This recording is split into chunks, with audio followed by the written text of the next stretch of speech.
Il ponte lungo di Murano da oggi si chiama Ponte Lino Toffolo, il doveroso tributo dell'isola a uno dei suoi figli più illustri. Attore, cantautore e cabarettista di fama internazionale, Lino Toffolo era scomparso esattamente un anno fa. La proposta di intitolazione del ponte era stata avanzata a maggio 2016, a pochi giorni dalla scomparsa dell'artista, dai consiglieri comunali Paolo Pellegrini e Sara Wiesmann ed era poi stata approvata all'unanimità dal Consiglio Comunale nella seduta del 5 dicembre.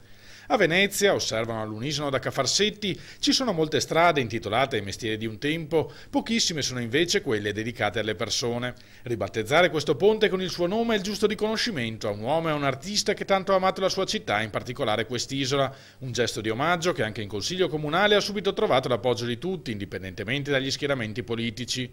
A un anno dalla scomparsa, il ricordo di Lino Toffolo è ancora vivissimo, non solo tra i parenti e gli amici, ma in tutta l'opinione pubblica. La sua venezianità, anzi la sua muranesità, che gli riconosciamo con affetto e gratitudine, resta a noi come preziosa eredità.